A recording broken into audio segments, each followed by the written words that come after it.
Bonjour à tous, ravi de vous retrouver pour votre émission Panorama. Nous sommes ensemble pour 4 nouveaux épisodes consacrés cette semaine au Chamonix Hockey Club. Il a fêté cette année ses 110 ans, créé en 1910.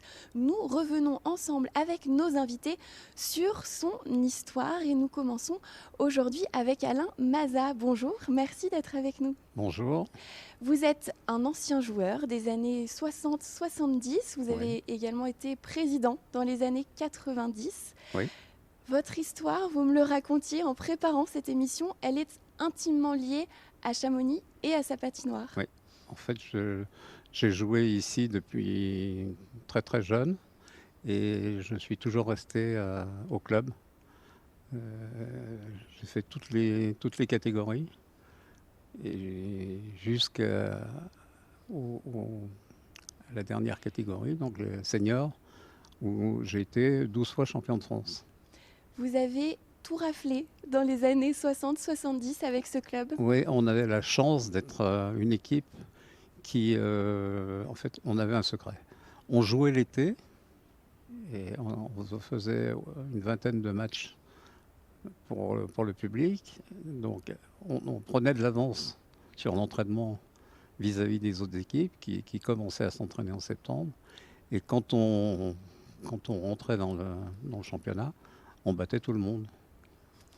C'était l'avantage sur les autres équipes qui ne Hmm. s'entraînaient pas comme vous. Oui. Quel souvenir vous gardez, vous, personnellement, humainement, sportivement, de ces années-là? Ah, moi, j'en garde des souvenirs extraordinaires. C'est les plus belles années de ma vie, en fait. Les copains, les rigolades, enfin, on était complètement amateurs, donc il y avait une ambiance extraordinaire. Moi, j'en garde un très très bon souvenir. Vous évoquez les copains, ce Oui. sont de grands joueurs, des Mhm. joueurs internationaux qui ont joué avec vous, dont vous faites partie. Oui. Comment le hockey fait encore partie de votre vie aujourd'hui? Alors moi, je suis membre du comité de hockey et je travaille dans le comité de pilotage pour la nouvelle patinoire en ce moment. Donc j'essaye d'aider le hockey comme je peux. Vous avez aussi des souvenirs, j'imagine, de la période de votre présidence dans les années 90. Mhm. Pourquoi, dans ces années-là, vous avez décidé de revenir dans le club? Alors, c'est pas une chose qui me faisait très plaisir, mais il n'y en avait pas. Il n'y avait pas de président. Et le maire de l'époque m'a demandé de prendre la place, ce que j'ai fait. Et on était trois à normalement tourner pour la présidence. Et finalement, au bout d'un an, je me suis retrouvé avec la présidence. Personne ne la voulait. Donc je l'ai gardé 4 ans, je crois. Et ça n'a pas été trop mal avec les résultats, mais on n'a jamais fini premier. Qu'est-ce qui avait changé entre l'époque où vous étiez joueur, dans les années 60-70, et puis les années 90? Comment vous avez retrouvé ce club? Alors c'est devenu professionnel. Alors à une petite échelle, hein, parce que les salaires, c'est le SMIG, mais c'était professionnel avec une organisation professionnelle, et on voyageait toujours en autocar quand même. L'autocar, je crois que c'est ce qui vous a un petit peu dérangé sur la fin. Vous en avez Ah marre ouais, de ouais, faire de j'en l'autocar. avais vraiment ras-le-bol de faire Anglais de Chamonix dans un car-couchette, aller et retour, passer 5 heures là-bas, et on faisait notre match, et on remontait dans le car, et on repartait dans l'autre sens. Et on arrivait le lundi matin, et là, il fallait aller au bureau. Non, ça m'a vraiment coupé ma carrière, je pense. 110 ans, ce club, il fête Hmm. aujourd'hui son plus d'un siècle d'histoire. Oui. Quel sentiment avez-vous? Qu'est-ce que ça vous procure d'avoir fait partie de cette histoire? Ah bah, une grande fierté. Et j'ai appris plein de choses, d'ailleurs, quand le livre est sorti. Là, que, par exemple, on avait le Chamonix Hockey Club contre Paris avait créé une manifestation qui est la plus grande manifestation publique, puisqu'il y avait, je crois, 110 000 personnes sur le lac de Boulogne. Ça, je ne savais pas. J'ai appris plein de choses comme ça, donc je suis encore plus fier. Ce livre que vous évoquez, on va en reparler dans les Ouais. prochains épisodes de notre émission. C'est un livre spécial qui a été créé pour cet Mhm. anniversaire et qui retrace toute cette histoire. Que lui souhaitez-vous tout simplement à ce club pour les années à venir, pour peut-être encore un siècle d'histoire? Eh bien, je lui souhaite de continuer. Bon, ça va être compliqué parce qu'on est quand même, on a un bassin de population qui n'est pas très grand, donc c'est difficile de trouver des sponsors et tout, mais il y a quand même beaucoup de gens courageux qui s'attellent à cette tâche et je trouve qu'ils sont formidables. Il y a aussi, on va parler dans les prochains épisodes du hockey mineur. Oui. C'est la relève, c'est important aussi de former ces Ah jeunes. bah, c'est la base. S'il n'y a pas de hockey mineur, comment vous faites une équipe après? Donc c'est très important. Merci beaucoup Alain Maza d'avoir été avec nous, Merci à d'avoir vous. accepté cette invitation. On va continuer à parler de l'histoire avec un autre joueur qui va me rejoindre dans quelques instants sur le plateau. Et Laurent Gras m'a rejoint sur ce plateau. Merci d'être avec nous. Vous avez été également joueur au club de Chamonix et comme Alain Mazza, votre histoire personnelle est complètement liée à Chamonix et à cette patinoire. Vous avez commencé très tôt le hockey ici. Oui, bonjour. Oui, j'ai commencé très tôt. J'ai fait tout mon apprentissage sur Chamonix, tout ce qu'on appelle le hockey mineur, des toutes petites catégories. J'ai appris à patiner ici avec le frère de Alain qui à ce moment-là était entraîneur, lui, et jusqu'au junior. Et ensuite, j'ai intégré l'équipe senior par la suite. Vous avez un petit peu bougé dans différents clubs en France, mais vous êtes revenu finalement pour terminer votre carrière ici. Quels souvenirs vous gardez de vos années de joueur à Chamonix? Ouais, j'ai que des bons souvenirs, on va dire. C'est difficile d'en avoir des mauvais quand on joue dans des conditions pareilles dans un club comme Chamonix. Moi, j'ai eu la chance de côtoyer un autre club que Chamonix pendant de nombreuses années, qui est à Amiens. J'ai joué une saison sur Morzine, mais oui, j'ai souhaité revenir bah, pour pouvoir reconnaître à nouveau l'enceinte de la patinoire, de revivre ce que j'avais vécu quand j'étais jeune et entre guillemets un jeune espoir, et puis de revenir en plus en tant que vétéran dans l'équipe et apporter ce que j'avais appris à l'extérieur. Et puis moi, vivre à Chamonix, c'était mon souhait, que mes filles connaissent Chamonix et ne connaissent pas que Amiens. Ben, elles auront connu un peu les deux et je serai content avec ça. Et ce choix, je crois qu'il a été très apprécié par l'ensemble du club, les supporters aussi, qui étaient contents de vous voir revenir. Oui, bah après ça c'est à eux d'en juger, mais oui, j'ai eu des retours plutôt positifs sur mon retour à moi sur Chamonix, donc ça fait toujours plaisir quand on est attendu et que ça se passe bien plutôt que l'inverse. Votre parcours, 22 saisons de hockey senior, 2 championnats du monde junior, 13 championnats du monde senior, 2 participations aussi aux Jeux Olympiques. C'était une façon de faire rayonner, de faire connaître aussi le club de Chamonix où vous avez été formé. Oui, c'était une façon de le faire rayonner. Après, c'était aussi quelque part un peu de la chance et puis des événements qui se sont bien enchaînés, qui ont fait que j'ai pu participer à tous ces championnats du monde. J'ai pas été beaucoup blessé pendant ma carrière, donc j'ai pu et on m'a sélectionné. Pareil pour les Jeux Olympiques. Je crois que le premier Jeux Olympiques, on était deux, même pour Salt Lake City, on devait être 2 participants de Chamonix. Il y avait également Richard Emonetto. Et du coup, c'est vrai que ça apportait un petit rayonnement supplémentaire, peut-être pour la ville de Chamonix, pour le club, pour dire qu'il voilà, il y avait des joueurs qui évoluaient à Chamonix, mais qui étaient également en équipe nationale et aux Jeux Olympiques. Donc pour ça, oui, non, pour nous, c'était une fierté, parce que participer à des Jeux Olympiques, c'est quand même un peu l'aboutissement de n'importe quel sportif, quand on est investi dans ce qu'on fait. Et de participer à 2, c'était quelque chose de génial, quelque chose à vivre et que je souhaite à tout le monde. Vous avez donc fait partie de cette longue histoire du club de Chamonix. Comment le hockey fait encore partie de votre vie aujourd'hui? Il en fait partie parce que je viens encore régulièrement avec les vétérans de Chamonix. Il y a une équipe de vétérans, on fait des petits entraînements, des petits matchs quand on a le droit, quand le Covid s'en mêle pas. Et puis je gravite un petit peu autour, mais via le club des anciens joueurs de Chamonix. Et puis je viens voir les matchs parce que j'ai arrêté il n'y a pas trop longtemps encore. Du coup, j'ai encore des copains qui jouent, qui sont sur la glace que je connais bien. Et ça me plaît de venir les voir jouer. Ouais. Vous vous êtes reconverti depuis la fin de votre carrière de hockeyeur?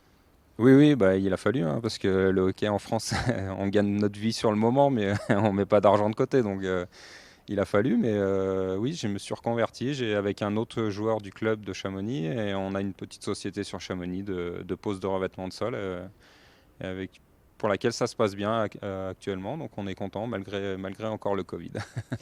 Qu'est-ce que vous lui souhaitez au club pour cet anniversaire des 110 ans et puis pour la suite? Qu'il puisse faire une belle fête quand on pourra le faire, parce que ça avait été fait, il me semble, pour les 100 ans du club, et c'est vrai que les 110 ans, c'est encore autre chose. Ils ont passé un cap. Il y a un bouquin qui est sorti sur les 110 ans du club et tout ça. Donc le meilleur, c'est qu'ils aient une nouvelle patinoire, un nouvel outil de travail qui aiderait énormément le club, les joueurs et tout ce qui gravite autour. Ça serait vraiment l'idéal pour la suite d'avoir quelque chose, un nouvel outil de travail plus adapté à l'heure actuelle. Merci beaucoup, en tout cas, Laurent Gras, d'avoir été avec nous et merci à vous de nous avoir suivis. On va se retrouver demain pour un nouvel épisode, toujours dans la patinoire Richard Boson, ici à Chamonix. On va continuer à évoquer cet anniversaire en compagnie de Willy Besson, le directeur commercial et marketing des Pionniers de Chamonix, et Rémi Naville, l'éditeur du fameux livre dont on vous a beaucoup parlé. À demain sur Rythme. Bonjour à tous, très heureuse de vous retrouver pour le deuxième panorama consacré cette semaine aux Pionniers de Chamonix, un club de hockey séculaire, et nous revenons sur les 110 ans du club avec nos invités. Aujourd'hui, je suis avec Rémi Naville et Willy Besson. Bonjour messieurs. Bonjour. Merci d'avoir accepté notre invitation et merci Willy parce que c'est en partie grâce à toi si cette émission peut avoir lieu. On a voulu venir à votre rencontre pour cet anniversaire spécial. Malgré la crise sanitaire, est-ce que vous avez pu fêter dignement cet anniversaire ? Alors oui, merci en tout cas. Oui, on a pu fêter comme on le pouvait cet anniversaire, et il y avait donc plusieurs volets de cet anniversaire. On a donc prévu un match anniversaire durant cette saison. On avait prévu une tournée départementale et l'édition de notre livre retraçant les 110 ans d'histoire. Alors le match anniversaire va être un petit peu reporté. Le Pionnier Tour en revanche a pu avoir lieu. C'était une belle tournée, alors un peu réduite peut-être par ce contexte, mais ça a été l'occasion quand même d'aller un petit peu à la rencontre du public. Tout à fait, en effet, nos pionniers sont allés à la rencontre du public. Le public qui finalement n'ont pas pu avoir à la patinoire pendant les matchs puisqu'on était à huis clos. Donc il y a eu de très très bons moments de partage avec le public sur des patinoires extérieures, évidemment, du département. On a pu faire 7 dates sur les 10 qu'on voulait au départ, donc sur différentes patinoires extérieures du département. Donc le Pionnier Tour 74 s'est opéré donc, en février et en mars dernier. On était venu vous voir, on avait fait un reportage d'ailleurs dans le JT à cette occasion, et je crois que le public était ravi de voir les hockeyeurs tout simplement sur la glace. Il y avait eu des initiations notamment pour les plus jeunes. Oui, tout à fait. On avait voulu rendre ça participatif, s'intégrer en fait sur les séances publiques de patinage de ces patinoires. Et on a créé des ateliers sur la glace de maniement de palais, de tir, animés par nos joueurs tout au long d'une après-midi pour partager ça, patiner avec les pionniers. Donc ça a pu être un bon moment d'animation pour les stations, pour les patinoires. C'était notamment en grande partie pendant les vacances de février. Et puis c'était un moyen aussi pour notre public, nos abonnés. On a vu des anciens, des jeunes licenciés aussi se joindre à la fête. Donc c'était un bon moment qui a fait plaisir aussi beaucoup aux joueurs de vraiment côtoyer leur public puisqu'ils ne l'avaient pas à la patinoire. Le projet du match anniversaire, il reste dans un coin de votre tête? Oui, tout à fait. Ça fait partie donc des 3 grands volets de notre dispositif pour fêter les 110 ans. On n'a pas pu le faire, évidemment, cette année, avec ces contraintes sanitaires. On le fera l'année prochaine. En tout cas, c'est vraiment ce qui est prévu. C'est tout un programme qu'on avait en plus mis en place avec le département de la Haute-Savoie, partenaire donc, de ces 110 ans, partenaire de la tournée, partenaire de ce match anniversaire aussi. Et donc, on veut aller au bout de l'histoire parce que l'histoire est belle.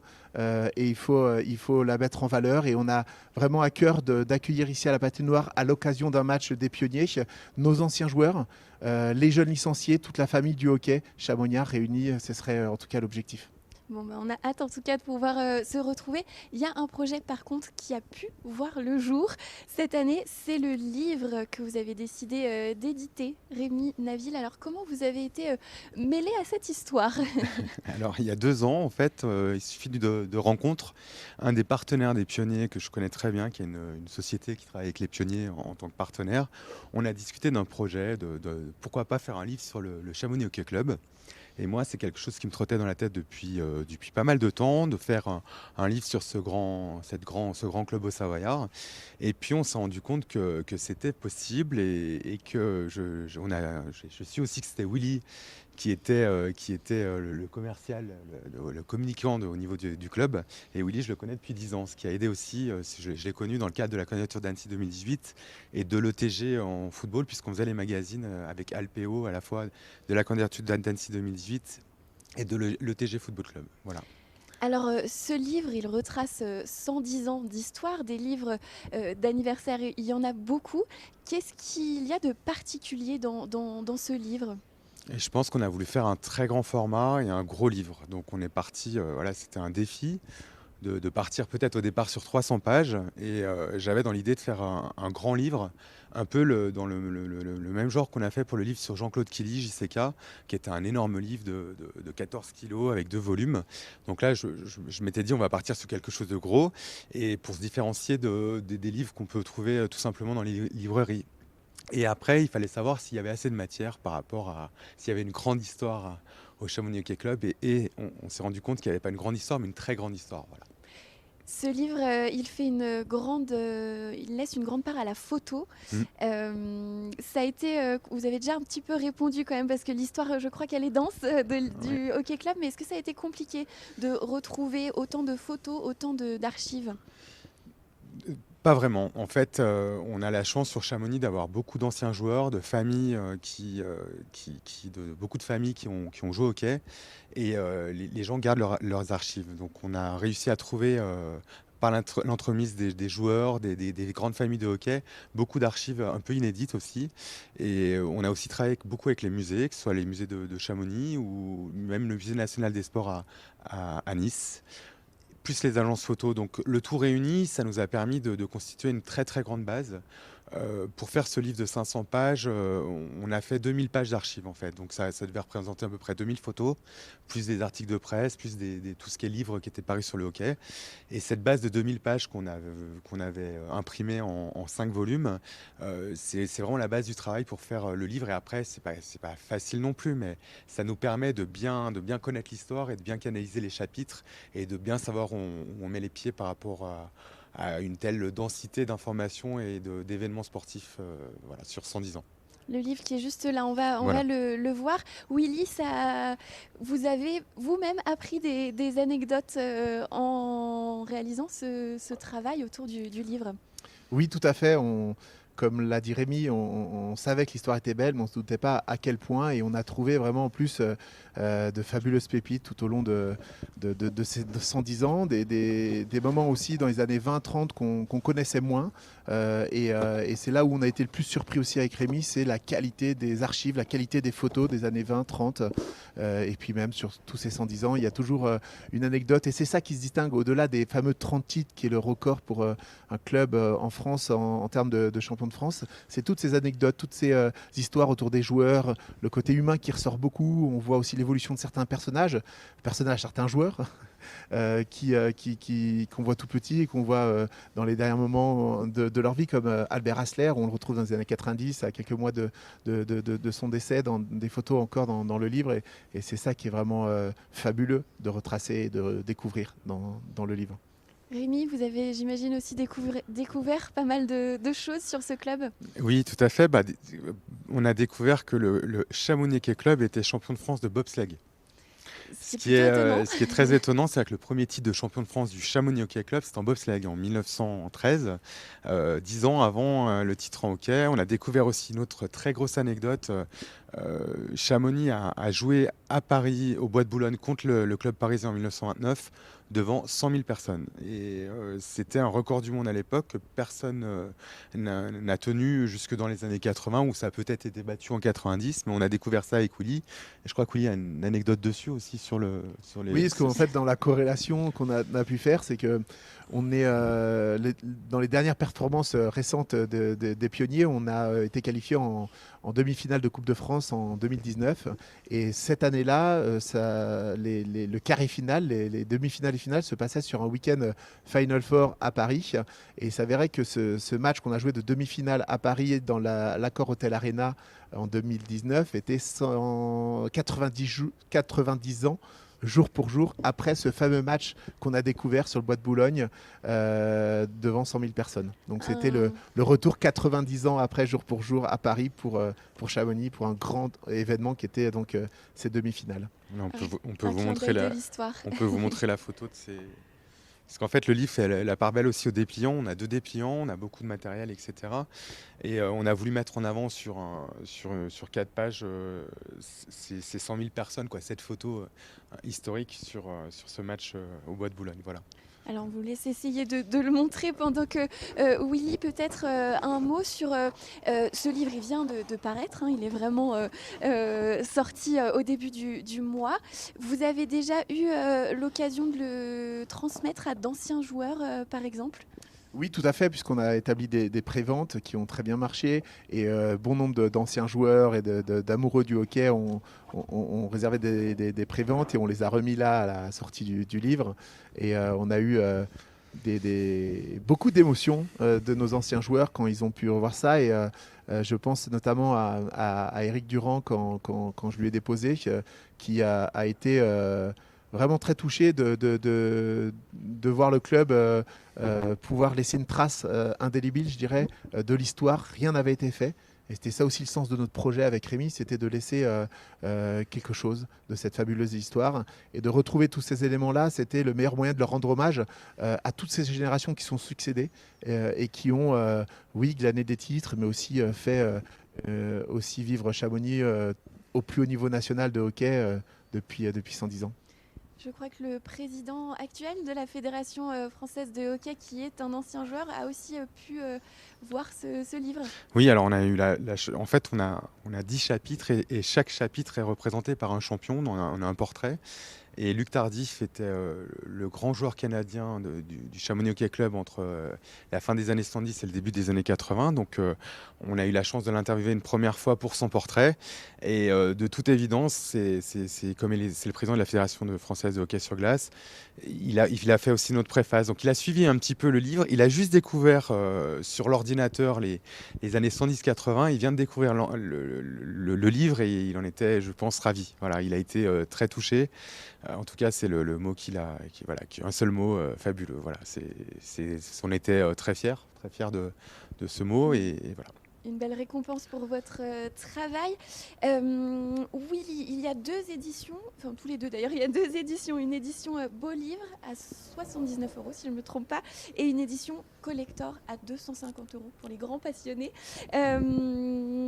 On le retrouve, on peut se le procurer déjà si on veut l'acheter. Où est-ce qu'on le retrouve ? Bien sûr, il est disponible sur le site internet des Pionniers, sur une boutique en ligne. On peut le réserver et le commander. Il est disponible aussi dans bon nombre de librairies que Rémi a fédéré autour de ce projet et qui est donc d'ores et déjà sur des librairies à Chamonix, aux Ouches, à Salanches, à Cluses, à Saint-Gervais, à Megève. Enfin voilà, on a sur la Haute-Savoie, on ira même jusqu'à Annecy dans les tout prochains jours où on doit les remettre. Une belle lecture pour tout le monde pendant ces périodes un peu confinées. Merci beaucoup Merci à vous. tous les deux Merci d'avoir beaucoup, Victoria. accepté notre invitation. Nous allons poursuivre cette émission avec le 3e épisode consacré à l'actualité du club. Après cette saison très particulière, nous serons en compagnie de 2 joueurs de l'équipe senior. Je vous dis donc à demain sur Victoria. Bonjour à tous, bienvenue dans ce 3e épisode de Panorama. Vous le savez, cette semaine, l'émission est consacrée aux pionniers de Chamonix qui fêtent cette année leurs 110 ans. On est toujours à la patinoire de Chamonix, mais on a changé un petit peu de lieu. Nous sommes dans les vestiaires avec 2 joueurs. On va parler de cette saison, de l'actualité. Bonjour messieurs. Bonjour. Bonjour. Merci d'être avec nous. Clément Masson, capitaine de l'équipe senior, et Camille Durand. Clément, d'abord, pardon. Vous avez eu la difficile tâche cette année de mener vos coéquipiers dans une saison très particulière. Quel bilan faites-vous humainement, sportivement, pour l'équipe et personnellement de cette saison ? Un bilan malheureusement un petit peu négatif. On a fait une saison difficile. Sportivement, on n'est pas très bien classé. Donc oui, année particulière, circonstances particulières. C'est pas des excuses, mais ça n'a pas aidé. Donc année difficile mentalement. On espère qu'on fera mieux l'an prochain. Pour refaire un petit point pour ceux qui n'auraient pas forcément suivi, même le déroulé du championnat a été un petit peu chamboulé. Oui, effectivement. Alors normalement, on fait une saison à 44 matchs suivis de play-offs, donc c'est des phases finales. Là, malheureusement, avec le Covid, on a réduit le championnat à 22 matchs sur la même durée, donc, ce qui veut dire beaucoup d'entraînement, et sans play-off, c'est-à-dire sans phase finale, donc uniquement sur un championnat régulier. Donc une saison très longue, avec énormément d'entraînement et peu de matchs. Difficile d'avoir un rythme comme on a l'habitude d'avoir, avec 3 matchs par semaine. On avait uniquement un match par semaine. Donc c'était un rythme vraiment déstabilisant. On n'avait pas de spectateurs non plus. Donc toute l'atmosphère était différente et c'était un poids assez difficile. Camille, vous êtes défenseur dans cette équipe qui évolue, on ne l'a peut-être pas précisé, en Ligue Magnus. Quel bilan, même question, quel bilan vous faites de cette saison ? Un peu comme Clément, c'est négatif dans l'ensemble. Après, personnellement, j'ai fait une saison correcte, on va dire, mais le bilan reste assez négatif vu le classement. Et surtout, je pense, avec l'équipe qu'il y avait sur le papier, je pense qu'on on aurait dû mieux faire, quoi. Donc voilà, c'est négatif. Après, le Covid a joué son rôle, donc ça a impacté toutes les équipes. Donc comme il a dit, c'est pas une excuse, mais ouais, assez particulière et assez longue, ouais. Le fait de jouer sans public, ça a joué aussi sur vos performances peut-être ? Je pense que niveau adrénaline, quand on arrive sur une patinoire où il y a l'euphorie, où on est boosté par son public, ou même à l'extérieur, quand on est boosté par le public adverse, dans le sens où on veut faire chuter l'adversaire, je pense que c'est important pour un sportif de le ressentir. Alors après, on s'y est habitué. On prend vite le rythme, plus de spectateurs, tout ça. Mais je pense que c'est un plus dans les performances d'un sportif d'avoir du public. Vous avez pu le voir un petit peu quand même, ce public, à l'occasion du Pionnier Tour 74, une tournée un petit peu pour marquer les 110 ans. Ça vous a fait une petite respiration, ça fait du bien ? Ouais, c'est sûr, ça fait du bien de voir un peu du monde extérieur, quoi, sortir un peu de la bulle quotidienne. Donc c'est sûr, on a vu un peu de gens, un peu de monde, donc ça fait du bien au moral. Après, c'était pas autant que dans les patinoires, ça c'est sûr. Mais c'était un peu c'était la partie un peu cool de la saison, on va dire. On va revenir un petit peu sur vos parcours personnels. Clément, vous êtes revenu cette saison après 3 années passées à Angers. Pourquoi ce retour aujourd'hui à Chamonix ? Alors moi déjà Cham c'est un peu mon club de cœur, donc je suis arrivé ici à 18 ans, j'ai fait 2-3 allers-retours mais j'ai pas beaucoup bougé.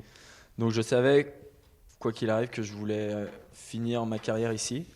j'arrive à un âge où il faut quand même penser aussi à l'après. Donc ici, il y a un projet. Il y a un projet avec le club qui s'est mis en place entre le club et moi afin pour l'après-carrière de finir dans le staff. Donc moi, c'était un projet tout de suite qui m'a plu et qui m'a poussé à revenir en priorité achat. Camille, vous êtes vous un pur produit, si on peut dire, du Hockey Club de Chamonix, parce que vous avez été formé ici dès l'âge de 5 ans. Vous êtes parti ensuite un passage à Genève, puis à Rouen, à Tours. Même question, pourquoi ce retour aujourd'hui à Chamonix ? Le projet sportif, le plan sportif était hyper intéressant pour moi. Les 2 dernières années, je jouais à l'échelon inférieur, donc c'était un beau défi pour moi. Et voilà, c'était une opportunité qui s'est présentée. Je l'ai saisie et je ne regrette pas du tout. Une question pour tous les deux, cette fois. On revient dans cette émission sur les 110 ans d'histoire du club. Qu'est-ce que ça fait de jouer dans un club historique qui a fait partie des tout premiers clubs de France, qui a remporté 30 titres de champion de France? C'est un record, tout club de sport confondu. Qu'est-ce que ça fait de faire partie de cette histoire? C'est une fierté. C'est une fierté de faire partie d'un club comme Chamonix. Son histoire, tous les événements qui portent autour de ce club. L'engouement, c'est-à-dire qu'il n'y a pas que les sportifs, que le club, il y a aussi toutes les personnes encadrantes. Donc tous ces éléments-là, c'est une fierté. Après, on espère toujours écrire une page. Donc là, les titres, c'est lointain et j'espère qu'un jour, Cham va réussir à reconquérir le titre. Même question, Camille, qu'est-ce que ça fait de faire partie de cette histoire? Un peu pareil que Clément, beaucoup de fierté. Et moi, en plus, c'est mon club formateur, donc c'est encore une petite touche en plus. Mais ouais, beaucoup de fierté. Et voilà, c'est un club historique, comme vous l'avez dit. Et voilà, on essaye de faire perdurer avec les moyens de la vallée ce club dans l'élite française. Et puis voilà. C'est le dernier club au Savoyard, en tout cas, à être au plus haut niveau en Ligue Magnus. Qu'est-ce qui manque aujourd'hui à Chamonix pour... vous parliez des titres un peu lointains, ça me fait un petit moment qu'il n'y a plus de titres. Qu'est-ce qui manquerait à cette équipe, à ce club? Moi, je pense que c'est principalement la structure. C'est une structure qui est... d'après le livre, qui est assez vieille. Donc une structure pour accueillir une équipe pro, pour professionnaliser le hockey sur glace à Chamonix. Je pense que le gros levier, ça serait vraiment la patinoire. Il y a un projet en cours, ça ne saurait tarder. Qu'est-ce que vous lui souhaitez en tant que joueur pour cet anniversaire, pour ces 110 ans à ce club de Chamonix? Moi, je lui souhaite qu'il reprenne ses valeurs dans le temps et qu'il monte au plus haut niveau dans cette Ligue Magnus. Donc, j'espère qu'on visera le top 3 le plus rapidement possible. Camille, on n'a pas parlé de vos projets, vos ambitions, peut-être la suite pour vous? La suite, c'est pas encore décidé. Ça se fera sûrement à Chamonix, mais c'est pas encore acté. Mais voilà, comme Clément l'a dit, essayer d'amener le club le plus haut possible dans le classement, dans le championnat. Et voilà, j'espère au club que la patinoire se fasse assez rapidement, entre guillemets. Et je pense que ça va faire un peu effet boule de neige pour la suite. Ça va attirer de bons joueurs, etc. Donc plein de succès, j'espère. Et voilà. Très concrètement, pour vous, la suite dans les prochains jours, les prochains mois, c'est une pause déjà peut-être bien méritée? Alors là, on est dedans. On est dans la pause. Après, moi, personnellement, je vais rattaquer rapidement le physique parce qu'il ne faut pas que je m'arrête trop longtemps, je commence à vieillir. Donc, je vais rattaquer rapidement et puis me préparer pour la nouvelle saison qui, j'espère, sera une saison normale. Camille, petite pause aussi? Ouais, pareil, je suis en plein dedans. Je suis pas aussi vieux que Clément, mais pareil, je vais rattaquer le physique bientôt. On ne sait pas encore quand le championnat va recommencer, mais voilà, se tenir prêt pour passer un bon été et puis être prêt pour la saison prochaine. On vous le souhaite, en tout cas, on vous souhaite de retrouver des patinoires combles la saison prochaine. On espère aussi pouvoir assister à ces matchs. Merci beaucoup, messieurs, d'avoir Merci à vous. accepté notre invitation. Et merci à vous de nous avoir suivis. On va se retrouver demain, toujours dans cette patinoire, pour le dernier épisode de notre panorama. Et on va se tourner un petit peu plus vers l'avenir du club avec le hockey mineur et le directeur sportif. Merci de votre fidélité et à très vite sur le panorama. Bonjour à tous, bienvenue dans ce 4e et dernier épisode de notre émission Panorama. Nous sommes toujours dans les vestiaires de la patinoire Richard Boson. Nous sommes ici à l'occasion des 110 ans du club de hockey et aujourd'hui nous allons nous tourner vers l'avenir puisque je suis en compagnie des représentants du hockey mineur. Emmanuel Bernard, bonjour. Merci Bonjour. d'être avec nous. Et Elliot Chélan, jeune joueur, bonjour. Bonjour. Alors Emmanuel, vous êtes le président du Chamonix Hockey Club mineur. Vous avez la tâche de former la relève. Près de 200 jeunes joueurs se préparent peut-être un jour à rejoindre l'élite du hockey. Comment se passe cette formation ?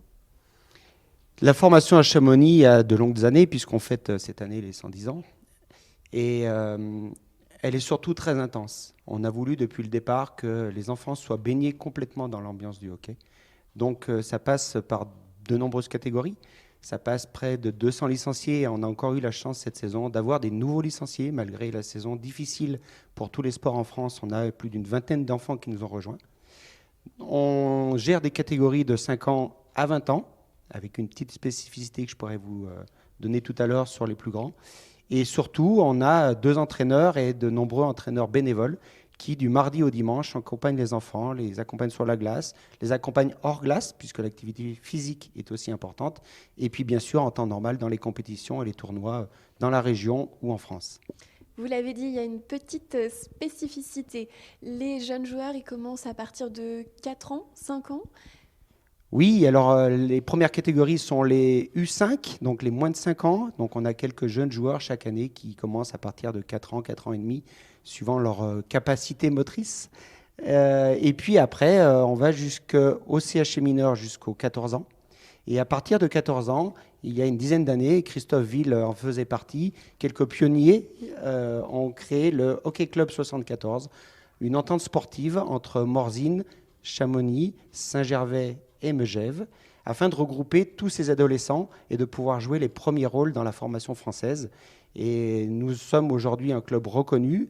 On joue dans le top 5, 6, suivant les années, avec notre pôle, ex-pôle France, donc qui permet à des enfants d'avoir une formation spécifique sous l'égide de la fédération, et en même temps de jouer les championnats nationaux à partir de U17 et quelques championnats secondaires comme Excellence, mais qui sont aussi d'un très bon niveau.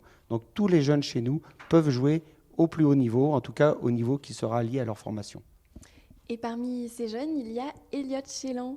Elliot, quel a été ton parcours jusqu'ici? Déjà, à quel âge as-tu commencé le hockey? Alors moi, j'ai commencé à mettre les patins vers 3 ans et demi, 4 ans, grâce à mon père et mon grand-père qui étaient hockeyeurs. Et donc depuis cet âge-là, j'ai jamais arrêté. En rentrant au collège, j'ai tout de suite été au sport-études, ce qui m'a permis de continuer les cours en parallèle du hockey et toujours avoir une activité à fond. Et je compte bien continuer dans le hockey. Je suis bien déterminée, ça me plaît beaucoup. Bah ça se sent en tout cas, et je crois que tu es à un moment un peu charnière justement pour ta jeune carrière. Tout à fait, parce qu'à partir du lycée, donc en seconde, c'est là où on va pouvoir les jeunes passer donc soit au pôle comme Emmanuel vous a dit, soit en section sportive, donc le sport-études que je pratique maintenant. Donc il faut bien faire une belle saison aujourd'hui, enfin cette saison pardon, pour pouvoir gagner sa place au pôle.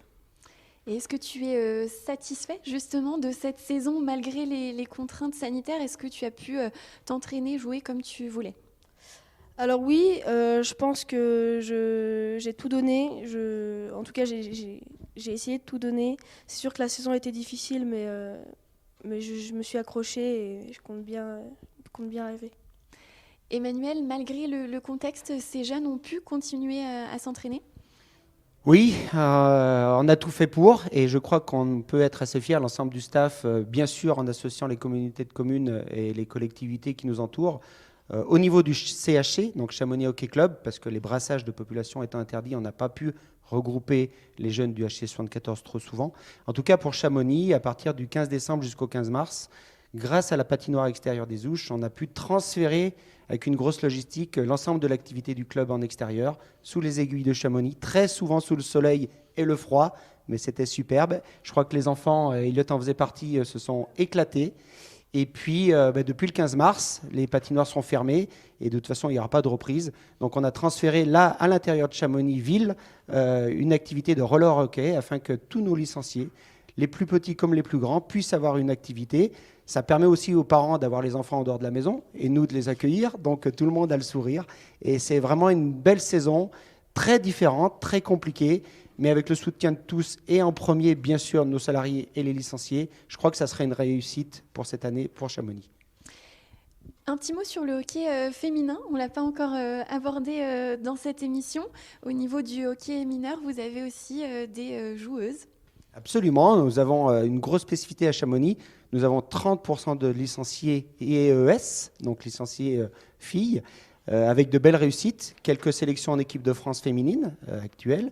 Et puis, nous avons aussi dans la section majeure 2 équipes filles, une équipe qui fait le championnat de France fédéral et puis une équipe un peu plus loisir. Donc, ça fait une grosse quarantaine de jeunes femmes qui pratiquent le hockey.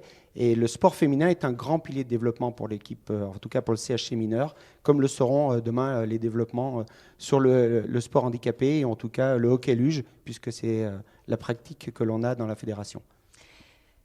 L'ambition, c'est de rester un véritable vivier de jeunes joueurs pour l'élite du hockey chamonniard et français.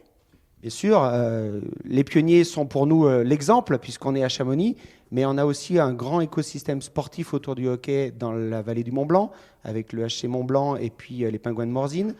Le HC 74, cette entente permet cette passerelle entre le hockey des plus petits vers le hockey des professionnels. Donc l'ensemble des enfants qui sont licenciés dans ces 4 clubs ont ces passerelles vers le professionnalisme ou le semi-professionnalisme. Et en tout cas, l'énergie qu'on y met depuis de longs mois et depuis 110 ans au sens très large de la vallée fait que Chamonix reste une place forte du hockey et reste surtout une place où le cœur vraiment est emballé dans le hockey. Elliot, pour un dernier petit mot, qu'est-ce que tu souhaiterais, où est-ce que tu te vois plus tard? Est-ce que tu aimerais rester peut-être dans le club de Chamonix? Alors déjà, donc pour objectif, maintenant j'aimerais passer au pôle. Et après, ça m'ouvre pas mal de portes, telles que l'équipe de France et les autres clubs en Ligue Magnus, donc tels que les Pionniers, qui est une très bonne équipe, ou Rouen, Grenoble. Donc j'aimerais bien arriver au plus haut stade, peut-être aussi partir à l'étranger, continuer mon parcours, parce que ça me plaît vraiment et je compte bien continuer. Et un petit complément, puisque sur les étrangers, non seulement nos enfants rêvent peut-être de partir dans les meilleurs pays de hockey, mais à Chamonix, nous avons une 30aine de nationalités sur l'ensemble du club, avec des choses très exotiques, une grosse, bien sûr, colonie anglo-saxonne, mais aussi des nationalités comme des Asiatiques ou des Sud-Américains. Donc on est aussi très fiers de ce melting pot que le club assure. Merci beaucoup, en tout cas, à tous les deux d'être venus nous voir, Emmanuel Bernard et Elliot Chélan. On vous souhaite beaucoup de bonnes choses pour la suite. Merci beaucoup beaucoup. les deux. Merci. On va continuer cet épisode avec Christophe Ville, ancien joueur du club et directeur sportif des Pionniers de Chamonix qui me rejoint sur ce plateau. Bonjour Christophe. Bonjour. Merci d'être avec nous. On va continuer à parler un petit peu de l'avenir du club, mais en votre présence, on ne peut pas ne pas faire un bilan de cette saison passée qui a été compliquée à bien des égards. Quel bilan faites-vous? Alors déjà, pour parler de l'avenir, je suis très content d'entendre qu'il y a des jeunes Français du coin qui ont des projets, qui ont la volonté de se donner les moyens de réussir. Et pour nous, ça c'est un encouragement très fort pour l'avenir, de voir qu'il y a des jeunes de la vallée qui ont envie de percer dans le hockey, de se donner les moyens de ça. Donc ça, pour moi, c'est un grand plaisir d'entendre un jeune comme ça, avec ce genre de paroles, c'est très encourageant. Alors le bilan pour nous est, on va dire, positif globalement, au-delà des résultats sportifs, puisqu'on sait que cette année, les affaires continuent également par voie de médias à se dérouler. On ne sait pas qui est champion, s'il y a un champion ou pas cette année. L'objectif sportif n'était pas le challenge numéro 1, très clairement. La situation économique était dramatique quand on a commencé la saison. On avait beaucoup d'inquiétudes sur l'avenir du club. On avait des doutes sur jouer une saison sans spectateurs. On ne savait pas si on allait avoir des aides. On ne savait pas si nos partenaires allaient nous suivre. Donc on avait de très très grosses inquiétudes en début d'année. Le fait est qu'on a fait une saison qui a été écourtée. On n'a fait que 22 matchs sur 44. On a occupé, on va dire, le terrain un peu, entre guillemets, médiatique. On a donné signe de vie, comme quoi on n'était pas mort. Donc ça s'est passé comme ça s'est passé. On a eu des matchs intéressants, des matchs moins intéressants. On avait un effectif qui était un petit peu réduit. Mais le gros challenge a été réussi, c'est-à-dire que le club est en vie. On a à peu près terminé nos comptes. On sera en capacité d'être présent l'année prochaine et pouvoir repartir sur une vraie conquête, comme on s'était inscrit ces 3-4 dernières années dans une montée en puissance du club. C'est-à-dire qu'on cherchait maintenant à faire régulièrement les playoffs, à être davantage présent par rapport aux grosses équipes. Cette année, on s'était mis un petit peu en phase d'attente. On est rentré un peu dans notre coquille pour passer ce coup de gros temps. On pense, alors s'il s'arrête, bien entendu, si on est dans quelque chose de positif pour cet été, on va pouvoir dire que les pionniers seront présents l'année prochaine et en santé financière acceptable. Et ça, c'est pour nous le gros challenge qui a été rempli cette année. Est-ce que les pionniers vont renouer avec les titres ? On l'a vu dans cette émission, dans cette année anniversaire des 110 ans, il y a eu de nombreux titres à Chamonix, mais on a l'impression que ça manque depuis quelques années. Alors, ça manque et ça risque de manquer pour les prochaines années. 31 titres, hein, c'est pas rien. Pour l'instant, je crois qu'on est devant encore au niveau de toutes les équipes. Il faut savoir quand même que beaucoup de titres ont été acquis il y a quand même plusieurs décennies. Depuis, le panorama du championnat a complètement changé. Avant, on avait Chamonix, des équipes de montagne essentiellement, et Chamonix étant, on va dire, le club historique de France, on n'avait pas de grande métropole en face de Chamonix. Donc Chamonix a pu dominer pendant de nombreuses années. Maintenant, c'est très différent. On a en face des villes comme Angers, Rouen, Grenoble, Bordeaux, qui bénéficient également d'un très bel outil. Ils ont des patinoires maintenant à 3500, 4000 places, avec un tissu économique important. Donc pour nous, la donne a un petit peu changé. Maintenant, c'est comment exister avec ces grosses cylindrées, comment rester, faire vivre l'histoire dans ce groupe de Magnus qui est actuellement de 12. C'est quels moyens on se donne pour être présent. Il faut quand même parler un petit peu chiffres. On a un budget qui est 4 fois moindre. Les grosses cylindrées ont 4 millions, on a 1 million. Il est difficile aussi de faire un petit peu des miracles, même si on a de l'ambition, même si on veut se rapprocher de ce groupe-là, en termes de budget, en termes de résultats, bien entendu. Il faut, avant de viser un titre, on va dire, viser le haut de tableau, ça serait déjà une bonne chose. Voilà, c'est notre objectif. Il demeure intéressant, passionnant, parce qu'on s'appuie également sur des jeunes du coin, beaucoup. Cette année, je rappelle qu'on a quand même plus de la moitié de l'équipe qui a été formée dans la région, que ce soit Morzine, Saint-Ger, Chamonix. Pour nous, c'est une fierté. On n'a pas forcément les moyens financiers de se payer les meilleurs joueurs, mais on a au moins ce mérite de faire grandir nos bons joueurs du coin, quitte après à ce qu'ils partent sur des meilleurs cieux financiers, mais au moins c'est une passerelle pour les lancer. Voilà. Maintenant, ne demeure pas moins que notre projet aussi financier existe, c'est-à-dire qu'on souhaite augmenter notre budget. Et là, il y a un grand projet qui est lancé, qui est une nouvelle patinoire qui est plus que dans les cartons, on va dire, qui est plutôt bien lancée, qu'on espère voir sortir d'ici 3 ans. C'est notre seule chance de survie à haut niveau. C'est-à-dire bénéficier d'un outil où on peut accueillir mieux les spectateurs en plus grand nombre, mieux accueillir nos partenaires. C'est un vrai défi pour la vallée, mais au-delà de la vallée de Chamonix, pour le département. C'est-à-dire qu'on se positionnerait réellement comme le club haut niveau du département, une vraie fierté de Haute-Savoie. Et ça nous tient à cœur et c'est quelque part notre seule issue. Mais la collectivité partie prenante et s'est approprié le projet et je pense qu'on va essayer de l'amener au bout. Rendez-vous la saison prochaine. Alors on espère pouvoir venir voir ces matchs.